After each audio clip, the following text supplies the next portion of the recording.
filthy. Just showing you how I do it for good content. I've got my knee pads on, pretty cool. I need some elbow pads though. Got a penny in there, in here. Fortunately, I had the presence of mind to put this down before I popped that off. It's filthy. Grab that in there, I'll stuff that in there. So now I need to wash that thing. Smells much better now that I'm using scented antibacterial soap. Talking about down in there. Put that back in, tighten it down, done. All there's to it. This thing does this. There we go, and there we go, done. Now let's see if this knows that that's done. Well, I don't see any filter lights on, so I think it does know. That I've been using Kirkland Ultra Fresh, which is I think about $5 cheaper than Downy. Well, that's plenty.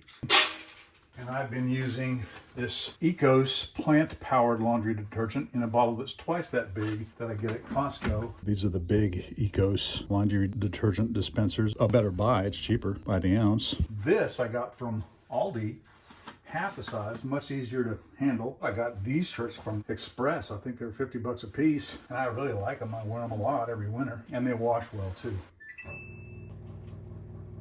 Sounds like it's trying to pump water, but it's not. Okay, good. That's what I want to hear. Water flowing. I did change this to tap cold. Well, it looks like it's colder. The question is whether or not my pellets will dissolve well enough. Okay, now I have to show you about this thing. This dryer has a heat pump, as it says, heat pump technology.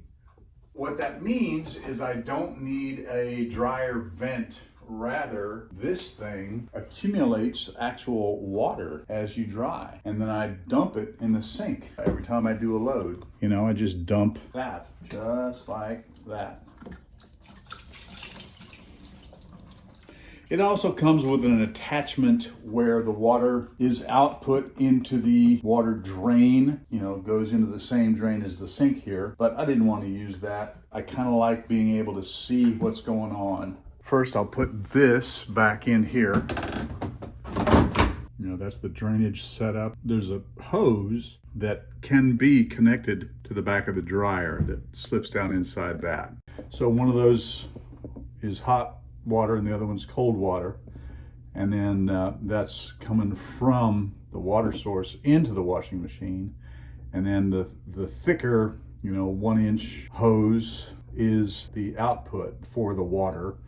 Dirty water coming from the washing machine. The dryer then has an output for all that moisture. So didn't have to hire a cleaner every year to come make sure the dryer vent is clean, but I don't have to use it.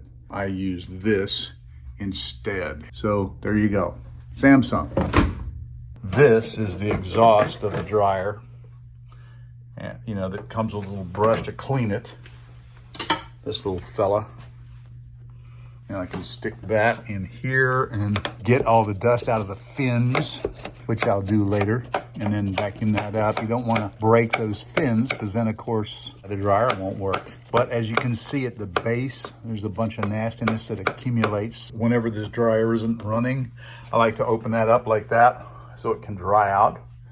But when it's running, we use this tape to keep that nice and sealed. Call me superstitious if you want, but I just don't like to run the washer and have it spinning at the same time that the dryer is spinning. I think the two actions of spinning counteract each other and really cause both of them to become out of alignment. So I don't like to have them spinning at the same time if I can help it.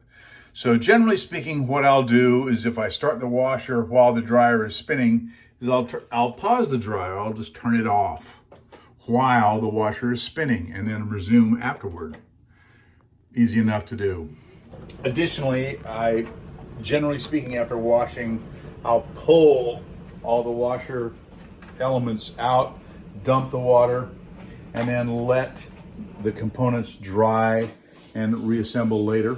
Also, at some point in the near future, I'm going to get into these wheels. The concept was I wanted to be able to pull the washer and dryer out so I could get back behind there and clean and do whatever I needed to do. It's been over a year probably since I pulled that out. Once we elevated the washer and dryer, and we bought shoulder harnesses from Amazon that we could then strap into and then lift the washer and dryer together so we could put that underneath it. And then when we did that, we discovered it shook quite a bit when it ran, so I bought these off Amazon to stop that from happening. At some point, I'm going to put shelves up here. Additionally, I need to tell you that I had tried a cheaper and weaker version of these wheels prior to these, but the washer and dryer stacked were just way too heavy for it, so I couldn't use them. So we had to lift it again, take them out, and buy a different one that's cast iron or steel, or I think it's stainless steel, and that holds them very nicely. And it's got brakes on it, so I can lift the brakes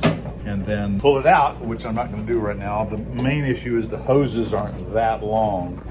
And while we're here, let me tell you that the reason this is cracked is because, like an idiot, I would pull this out, dump it, and then store it up here so it could dry, and then I'd forget about it and load the washer.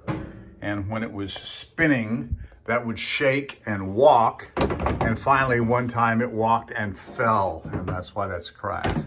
So don't do that.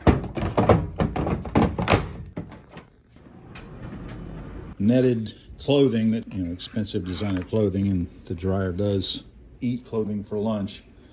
You know, all that dust that you pull out of the lint trap, that comes from your clothes. Those are your clothes. So if you want to keep them fresh and nice and richly colored and all that good stuff, don't put them in the dryer. Now I'm going to hang those. Got to be especially careful with shirts like these, or sweater shirts like these, because they're so heavy. So if you put the hanger in the arms, they're going to have the indentions on the tops of the shoulders, which look goofy. So I'm going to slide this through here like so, like that. And I put up this little row of hooks. So these are dry from the last time I did laundry.